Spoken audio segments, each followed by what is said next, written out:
Hey, so just going to shoot a quick video here on the differences between physical balance and dynamic balance in swords.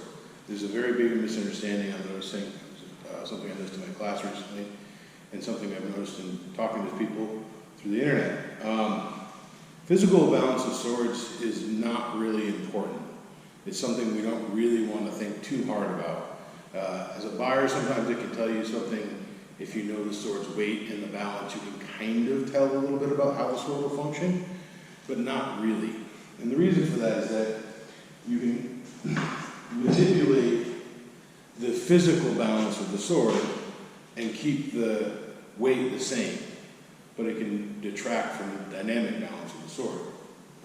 So if we see right here, I have a couple of temporary weights added to this sword, and the physical balance is roughly right here. Now, if I change that by just shifting this weight back, as if I took weight from the tip,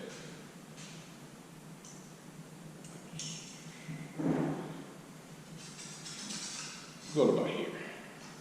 That's as if I removed quite a bit of material. Now, what's that do to the physical balance?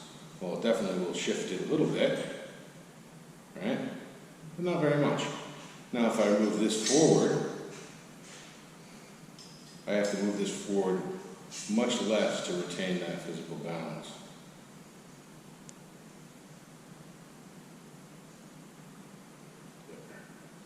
So really, I haven't changed the weight of this at all, but I've moved the mass to center. Now, that can be good or bad depending on the sword. Some swords need that mass on the tip, because if this tip isn't stiff enough, it gets floppy, it won't work correctly. Some swords need less mass here so that they can flex, or more mass here so that they're stiff. Depending on how that specific sword is engineered, it will make a bigger difference where the weight needs to be. The physical balance doesn't tell you where that weight is or how the sword feels in your hand. You know, I can move this significantly and keep that balance the same. So now my balance is farther that way. If I move this,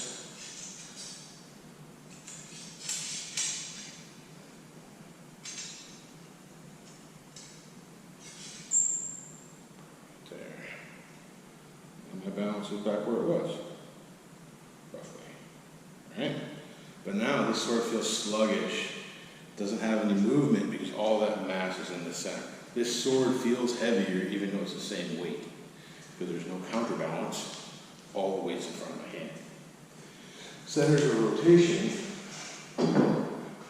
are more about where the volume and mass is. You think of the sword as a dumbbell with two ends, then if you put the physical balance point here, it's going to feel awkward. It's going to be like swinging that balance point. But if you move the volume and distribute it, so say this volume is like this, and this volume is more like this, now all of a sudden it feels lighter in the hand, and the balance point hasn't changed because the volumes haven't changed. And that's the real big difference. The things you really need to worry about in swords are this distribution, how it feels in the hand, how it rotates, how it feels in the swing, but also the stiffness. So let me just take this here. Now this sword, I've already tuned it in the grinding, but you'll see that it bends reasonably evenly. There's no kinks, you know, and it's accelerating a little to the point. For this style of sword that's a thrusting point, I want it to be fairly stiff, but I want it to bend at a fairly even rate, so I'm distributing strain over the whole sword. That way, I don't have it only bending from this last half or only bending here, and I kind of want to accelerate that curve toward the point. That also helps distribute strain. The amount of pressure it's taking me to flex this sword is important. Depending on the kind of sword it is, you may want less or more. Thrusting swords are generally a little thicker at the point, narrower in the width, they're more stiffer, so that when you stick them into something, they don't bend. Cutting swords, things that are dedicated strictly to the cut, especially things that are dedicated to lighter cutting, falchions, things like this, where they're not really meant to go against heavy armor, will have thinner edges, thinner blades, and be like a laser blade going through something. And they need to be just stiff enough to not act like an airfoil. That's really about it for those. So depending on the kind of sword you want to tune it depending on what your performance is going to be. And that's where that geometry comes in, just like in knife making. You know, geometry of the edge, geometry of the spine, geometry of the distal taper. All of the three things are what's adjusted in a sword, just like in a knife, to create the balance and the physical properties you want in terms of feel, but also in terms of the dynamic balances, how it moves through space. So I hope that answers some questions for you guys.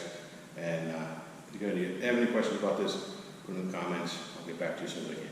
Thanks, man.